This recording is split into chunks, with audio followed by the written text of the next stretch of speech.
Benvenuti ragazzi in questa nuova avventura di Gold Rush, missione Australia. Questo è un episodio di approfondimento, infatti in questo episodio ho desiderato mostrarvi la visita completa alla Zecca di Stato di Perth in Western Australia. Quindi non vi rimane altro che accendere i sottotitoli automatici di YouTube oppure provare in anteprima. Qui sul canale hanno appena introdotto una grande novità. Soprattutto sarà già possibile anche convertire anche il parlato dall'inglese all'italiano, quindi sentire il video direttamente in italiano. Chiaramente non è la stessa cosa che avere la visita in italiano, ma ragazzi, eravamo in Australia e si parla inglese. In questo episodio invece ho voluto mettere tutta la puntata completa della nostra visita alla Zecca di Perth. Buona visione! Hello and welcome in the traditional Noongar language.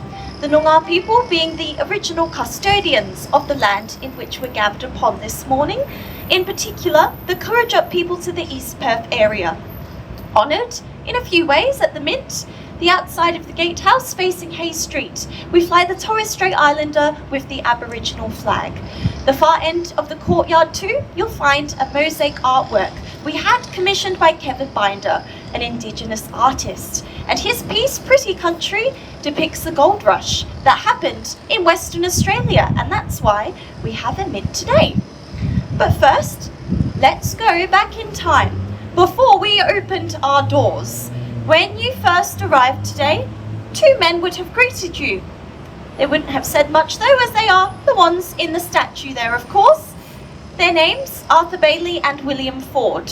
They were prospectors. The year 1892 decided to take a very long 40-day trek on foot inland to an area called Fly Flat. The end of their journey finding a dried out riverbed, perfect for prospecting, and set up their equipment. But a storm was fast approaching. For their safety, leaving their equipment, they sought higher ground, pitched a tent for the night. The night came in, and so did that storm, causing a flash flood. The men heard their equipment swept away in the night. However, the top layer of sediment from the riverbed swept away too. The next morning, emerging from their tents, there was a glistening below. They hurry to investigate. Arthur kneels to the ground, picking up a golden nugget depicted in the statue. The men, very excited, pick up as much as they could find. Turned out to be over 17 kilograms worth, making this at the time the largest gold discovery in Western Australia. It's very fair to say those men were excited to get home to the bank. However, when they arrived, they were met with suspicion and questions. Where did you find it? Who were you with? And my favourite question, is there any more out there? Those men, smart prospectors, knew the golden rule, don't give away secrets. Their mouths remained shut. But the people at the bank were adamant for answers, devising a sneaky plan, accusing those men of two things. First was that they were trying to sell fool's gold. However, what they had brought was indeed real. So, second accusation, far more serious, potentially carrying a prison sentence, was that they were trying to sell stolen gold. The only way escaping punishment was revealing where they found it, but in 1892 there was no privacy policy. I'm certain the people at that bank had an interesting story for the dinner table that night, which meant word got out quick. Before you knew, everyone heard of this discovery, and it started a gold rush. People moved in from all over the country, even overseas, enticed by articles published left, right and centre. The most interesting one, titled Western Australia's Beaches Are Made of Gold, and that was taken literally. The boat docked in Fremantle. People hopped off very excited, holding shovels, hurrying to the nearest beach, digging through the sand, finding sand. All of the gold, of course, was further inland. And all these people coming to our state, our population grew significantly. In 3 years, from 40,000 people to over 150,000. And all this gold we were finding at the time was being sent to Sydney and Melbourne. At the time, had the only places with facilities to refine it. Our Premier, Sir John Forrest, realised we were missing out on a lot of money and thought of an idea. He wrote a letter, this sent to Her Majesty Queen Victoria and British Royal Government, proposing an idea that they have another branch of their British Royal Mint here in Perth. That letter must have been awfully convincing. Just 3 months later, the construction began. Took over a year to be built, and on the 20th of June 1899, we opened our doors. Constructed in a Roman style, made from locally sourced materials, the darker limestone from Cottesloe Beach and lighter limestone in the arches, decorative pieces and columns, technically from overseas, but not too far, comes from Rottnest Island. You may even spot seashells in those columns too. When we opened, we were making golden sovereigns. This then changed to shillings and 1 and 2 cent pieces. However, we do go forward in time, the year 1970. We were to receive very bad news. The British Royal Government decided they no longer wanted a Perth branch. This meant we had no owner. Not for long. The Western Australian government took us in with a new ownership. Also came a change of name. Changed from the Royal Mint Perth branch to the Perth Mint. However, this building is heritage listed. Throughout it are attributes that refer to the original name. The cast iron gates you walked through at the top still say Royal Mint. Both plaques on either side of the green front doors, along with original documents in our exhibition, which we'll head into shortly. Then, after that, if all that was not enough change for us, 10 years later, 1980, the now Perth Mint stopped making change. Loose change. The coins you would have in your wallet, the everyday circulating coin currency for Australia. This job handed to the Royal Australian Mint over in Canberra. Today, still the only mint producing those everyday coins. Why are we still open today, you may wonder? Well, I'm very biased, but we do a very good heritage tour. Also, a lovely gift shop, the one on this side, very much out of my price range. Staff discount included too. Also, we commission local artists and they'll design commemorative and artistic proof coins, and while they're still technically legal tender, retain more of a collectible value. And that is part of our precious metals program, which is renowned throughout the world. We work with gold, silver, platinum, even palladium, turning them into bullion bars and coins for investing. And also, as part of our program, we have a depository on site, which means we can store and hold metals in highly secure vaults for investors. At the moment, storing for over 70,000 of them, some worldwide. So I have been told the amount in the depository currently worth over $6 billion. But for some odd reason, on my induction when I started and had a tour around, they didn't show me those highly secure vaults, which is weird. I thought they'd trust me, letting me work here. And known you a short while, I must say, you all seem lovely, but I don't trust you. We're not going to the depository on our tour today, I regret to advise, but even better, later in the exhibition, you'll enter one of our original vaults from when we opened, and I promise you, we'll still see real gold today.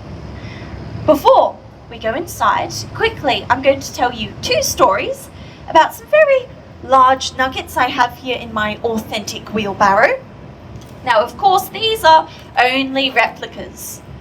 Would be very foolish of us, pun intended, to leave a giant golden nugget unattended in the street, though that is exactly what happened to this one I'm holding. I'll get to that shortly. This was the welcome stranger found in 1869 in Veligal, Victoria by two Cornish tin miners, John Deason and Richard Oates. On their farm removing a tree stump, something was growing around the roots and they decided to investigate. 3 hours later, along with 3 broken pickaxes later, they had no luck, and this meant they needed a plan B. They went to the stable, fetched their horse and brought him up, tied a rope around the top and got their horse moving. It heaved and pulled out this. It weighed over 71.5 kilograms. Those men delighted with their discovery. First thing the next morning, they placed this in a box, putting it on the back of the horse and cart, heading immediately to town to go to the bank. And those men thought the smartest thing to do would be to go into the bank empty-handed, leaving that unattended in the street. Technically, you could say the horse was looking after it. Personally, I wouldn't trust a horse to guard that. They go into the bank and ask the people there for the price of gold. Answer given in troy ounces, the universal measurement still used today. 1 troy ounce, around 31 grams. The men, however, shook their heads and said, no, we were asking for the price in kilograms, please. They were laughed at, told not to waste their time, and, if they could please, leave the bank. And suddenly, in that moment, those 2 men had realized a giant golden nugget had indeed been left outside unattended for quite some time now. So, immediately, in a panic and a hurry, they rush outside, going back to where they had last seen it, only to discover that it was still there right where they had left it. Thank goodness. Picking it up very proudly, they strut back into the bank, and the people working there had a huge change of heart. We'd love to help, they said. One problem: we don't have scales big enough to weigh that. A detour to the blacksmith, who spent 6 hours chipping it into 3 pieces. The gold melted, turned into various things, and of course, the men were rewarded a grand total of £9,000. Today, though, that's about $7.1 million. However, that was found in Victoria. Before I take you inside, I'll tell you about the largest nugget found in Western Australia. This was the golden eagle. You may see that beak in the middle with 2 wings on either side, or you may see a lumpy baby, as this was not found by a baby, but still someone very young. Jimmy Larkham was just 16 years old and dropped out of school, joining his dad, James Larkham, prospecting. Every day they went out. Jimmy noticed their cart always went over the same pothole. One day, he looks inside, rummages around, heaves and pulls out this. It weighed over 34.5 kilograms. An excited Jimmy immediately yelling out to his dad, "Nugget! Dad, look what I found! Nugget!" James, his father, immediately turns around, yelling out to his son, "Jimmy, that's not a nugget. That's a dead bird. Put it back." Jimmy knew what his dad was actually trying to say to him in that moment. This was found in 1931, the time of the Great Depression. Everyone's out for only themselves. Who knew who could be eavesdropping? The Larkham family, they knew then and there, in that moment, this discovery must remain a secret. Somewhat, they took it home and whacked it on their kitchen counter and called all their friends and family around. as that it was found on a Friday. The banks don't open until Monday. This meant they had to guard the nugget. However, the Larkham family loved to party, so threw one in celebration, getting not a little, but a lot out of hand, causing quite the commotion. People not invited tried coming over to sticky beak at what all the fuss was about. The Larkham family not only did they like to party, they too were very smart. They put out a donation box, charged every gate crasher £1 to view the Golden Eagle. That CEO mindset raised them over £100, gifting that to their friends and their family. That nugget had a tour of the country, promoting prospecting in our state, and was melted down here at the Perth Mint in the exact same melt house you'll sit in shortly.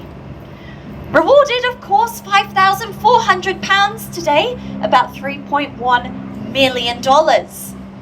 How did the Larkham family invest that money, especially during a time like the Great Depression? Well, I did tell you all that they were very smart, but I did also say they like to party too. They thought the best thing to spend that money on would be to buy a pub. Over in Boulder and Kalgoorlie, purchasing the Associate Hotel, they changed the name to the Golden Eagle. 2012, however, it caught fire, burnt to the ground, and sadly now ceased to exist. I guess in the words of James Larkham himself originally, now we can refer to the Golden Eagle, both the nugget and now the pub, as a dead bird. Not all doom and gloom though. Around that same time, we created a Guinness World Record holder for the largest gold coin in the world. What is going to happen now?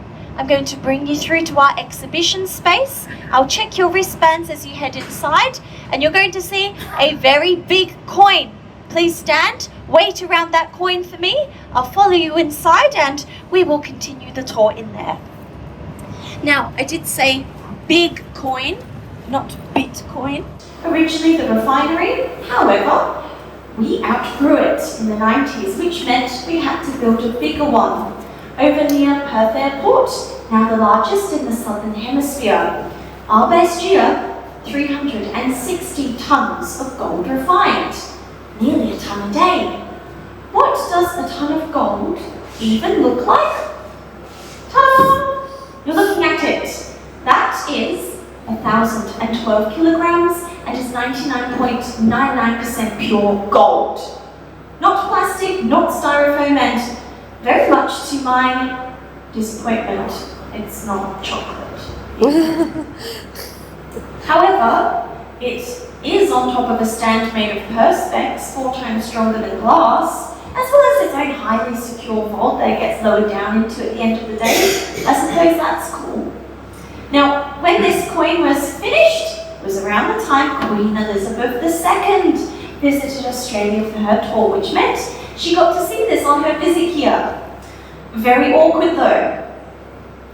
She thought this was a gift for her and wanted to take it back to Buckingham Palace.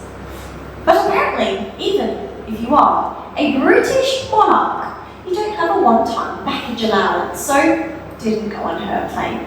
Did go on another, did a tour of the world, even on Wall Street for 48 hours with minimal security. It already has its own inbuilt feature. Weighs a tonne. No one can move it. That was not a challenge, as I would like to avoid filling out any injury reports today.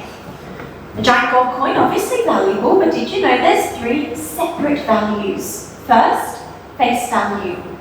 The side with the kangaroo, known as the reverse side, under its tail is a letter P. That's a mint mark, meaning minted at the Perth Mint. The obverse side is where you'll find the effigy of a monarch, and under that, a number. Those 3 things makes this legal tender. So if brought into a bank, as per the number under the Queen, legally they'd have to give you $1 million. You would be selling yourself very short. Second value, far greater. Intrinsic value, for the weight of the gold per the current price, which changes roughly every 5 minutes. So, if you were to wheel it into the bullion room, I'm sure they wouldn't ask where you got it.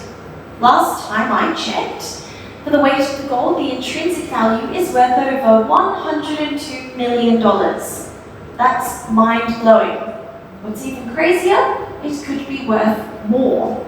Third and final value, collector's value. Coin collecting, very popular throughout the world, and maybe a very wealthy one out there would like this in their collection. So, if put on private auction, definitely not eBay, could sell for more. However, we don't want to sell it. We love having it in our exhibition. We also don't have plans to ever change the effigy. We would like to keep it to Queen Elizabeth II. However, I am not sure if any of you picked up on this small detail. Now King Charles's effigy is in circulation. He's facing the other side. Keeping with tradition, every time there's a change of monarch and their effigy stamped on a coin, they will flip to face a new direction every time the monarch changes. That concludes the first part of the tour. What is going to happen now? I will make my way over to the belt house and prepare for the gold pour demonstration. It is time critical, so when I am ready for you, I will call you guys through. Do not worry though about missing anything throughout the entire exhibition. Once the gold pour finishes and you come back out to the melt house, you are able to roam around and explore for as long as you like. I'll be with you guys very shortly. Thank you. Been kept pretty much the same since when we opened nearly 125 years ago. However, obviously we didn't have the correct step seating or the actual lighting. Also, we didn't have the one furnace burning behind me, 15 in total burning together at once.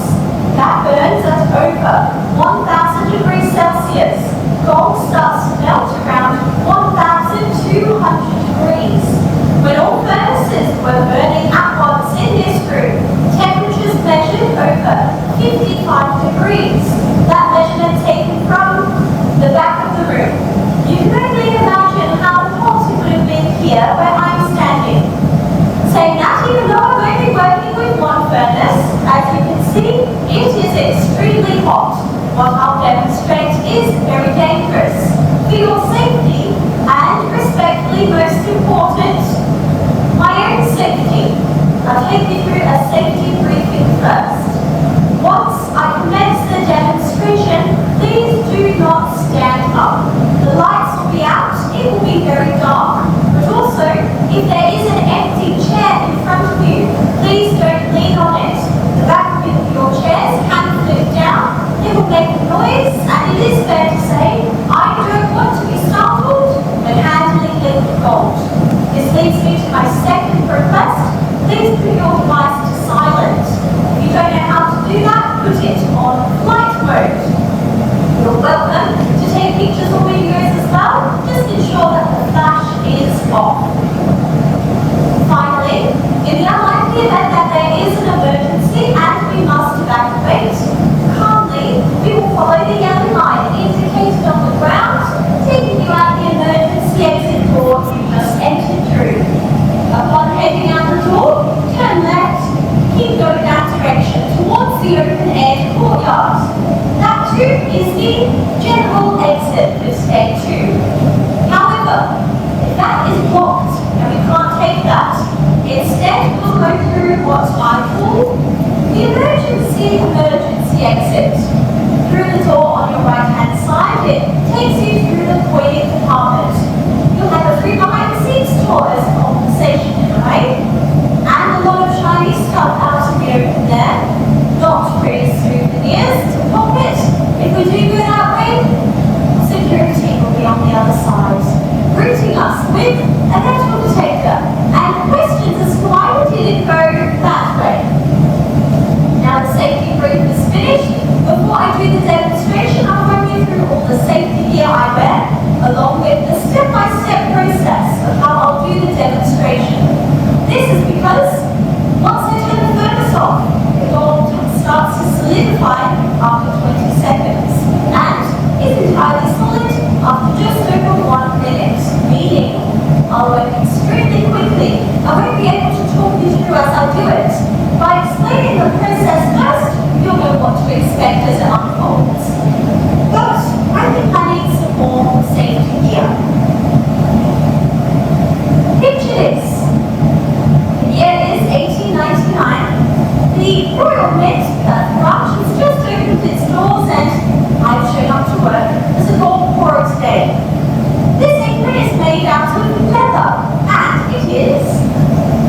the only piece of protective equipment I'm given to protect myself from the heat of that furnace. I know what you're thinking. What about gloves?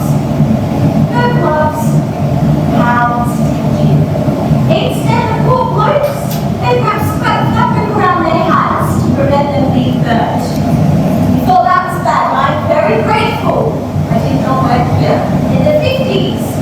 Going forward at the times I thought a safer option would be to use asbestos safety gear. 3 words that don't belong in the same sentence. Don't worry, none of that here. I'm not going to hold that up and show it off today. Instead, I feel very safe coming to work as a gold pourer. Not everyone gets to say that sentence. I'll run you through all my safety gear, starting from the toes up. I'm wearing steel cap boots and, on top of those, the most fashionable accessory to bless this planet. Leather spats. If liquid gold drizzles down my leg, they stop it going down into my shoes. My trousers, shirt, and long sleeve smock I'll roll down later. They're made from a flame-resistant material. And I'm going to wear that apron today. Instead, something much more shinier. Making me look a little like a jacket potato. The outside of my apron is aluminium, deflecting the heat coming out of the furnace away from my body. The inside lined with merino wool, regulating my own temperature. It also is non-combustible, meaning if a flame falls onto that, the whole apron doesn't go up in flames. Instead, it slowly burns in that one spot. The middle, the lining of my apron, very special material called Kevlar. Allegedly, it is bulletproof, but I don't plan on testing that out myself. However, Kevlar is actually used in what NASA astronauts wear, along with Formula One race car drivers.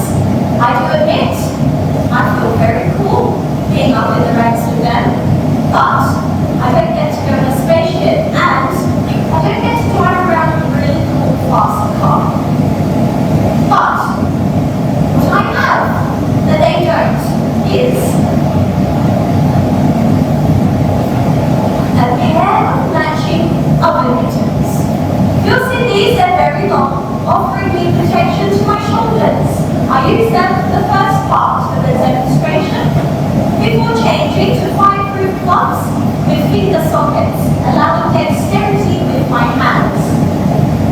Finally, to complete my look, and I do plan on keeping my eyebrows attached to my face, I'll wear a face shield and, hey, maybe after the pandemic, a few of you have one, just like this at home. When the face shield is down and the microphone is removed, you can't hear me talking very well. So as I said, I'm going to explain the process of the pour first, so you know what to expect.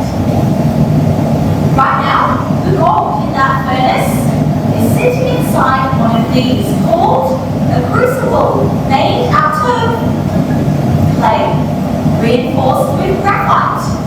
Made in Germany, they cost $110 each and withstand temperatures of up to 1,700 degrees. Though that isn't to say they get a bit of wear and tear over time. After what appears to be over a month, it starts to look like this. That's where the spout is. All that graphite is crumbled off and it becomes much more porous. Most people would take one look at that and think, that is to go in the bin. That is not worth $110. Of course not. It's worth more. In the crucible short career, they can absorb up to $900 worth of gold. They are not thrown out. Instead, sent to the refinery, crushed and the gold extracted. We now ensure to retire the crucible's fortnightly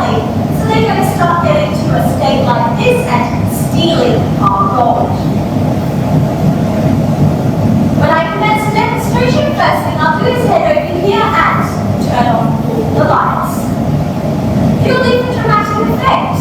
Don't worry about pictures or videos compromised with your flash off. They'll be light from the furnace as well as the gold itself. Then I press this, one of the few big red buttons I'm allowed to press.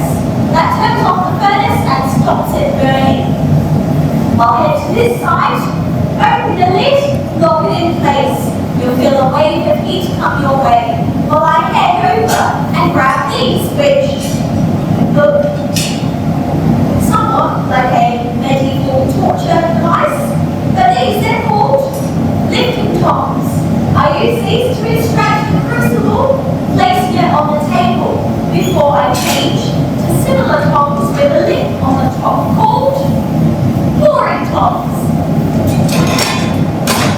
I'm sure you already know what they're used for. The gold is going inside this cast iron mold, the inside painted with kerosene mixed with carbon to act as a non-stick agent. Making that in a way like a grease painting, along with the apron and the other mittens, makes me feel a little like Nigella Lawson on a cooking show.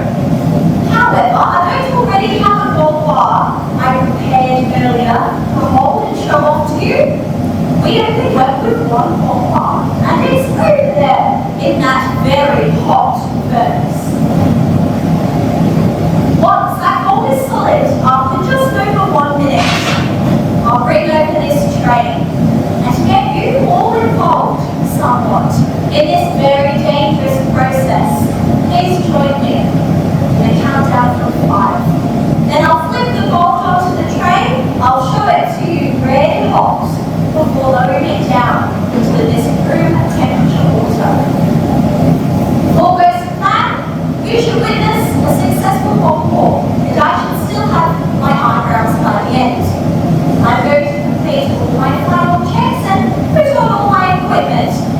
It will take a moment or two, allow it to build up some dramatic suspense, and I'll get this show started very shortly.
degrees and still sounds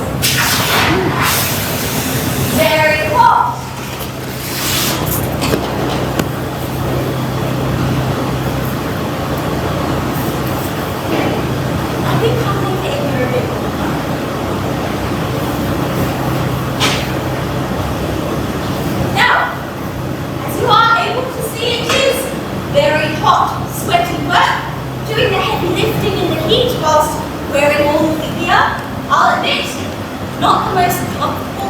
world.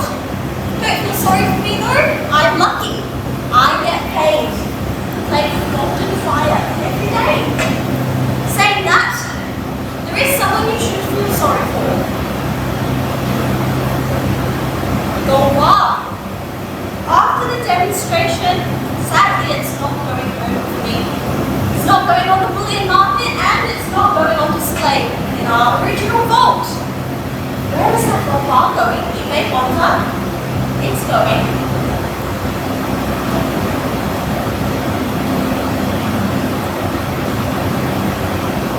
back. Crucible. Back. The furnace. Made liquid. For the 1030 tour. And the one after. So forth. 7 days a week. 6 tours a day.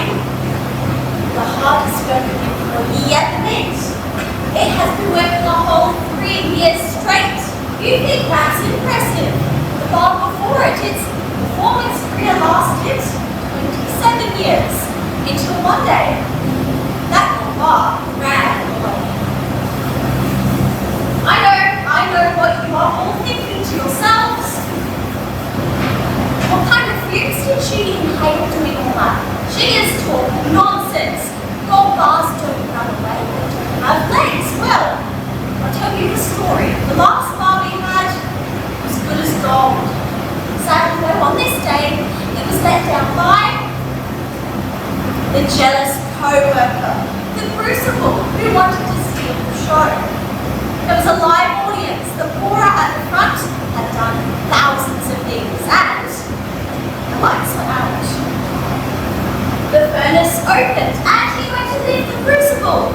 However, it was a little stuck, but eventually he lifted it. This meant finally the gold war started. A little too early. And also at the wrong end as well.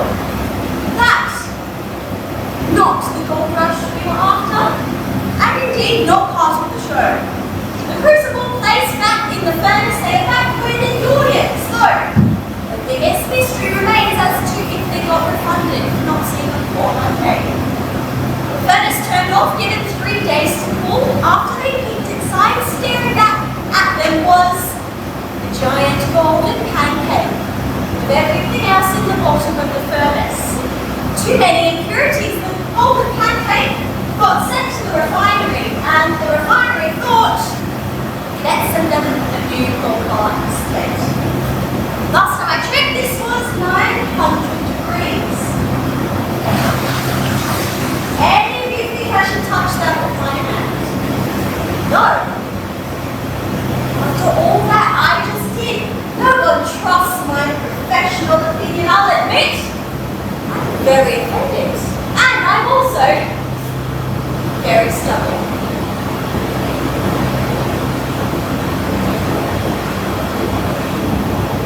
And that is a room temperature gold bar. Gold is an excellent conductor. Cools down very fast. Used in electronics to prevent overheating, it too will never rust, tarnish, or lose integrity over time. However, wet gold bars can't dry themselves off with a towel, and this is very heavy. I don't want to say it happen, I can slip out of my hand, falling down into my pocket. Accidentally. But jokes aside, I can't have any moisture going back into that furnace. So, now that the bar is dry, proudly I can show to you a fresh gold bar. What I'm holding, this is 200 troy ounces. That's around 6.2 kilograms. Now, this is worth over $500,000. That's around 600,000 in value. Before anyone asks, we're not playing parcel with it. Security by the door would not be too pleased to see that. However, another gold bar, twice the weight, therefore twice the value, awaits you in the original vault, and you can touch and hold that one instead. If we decided to sell this on the market, it would need a few marks. At the top, a perfect swan, and under that the assay rating indicating this gold's purity. This 4 nines, a purity of 99.99%. We also have the weight, and finally a serial number used for tracking purposes.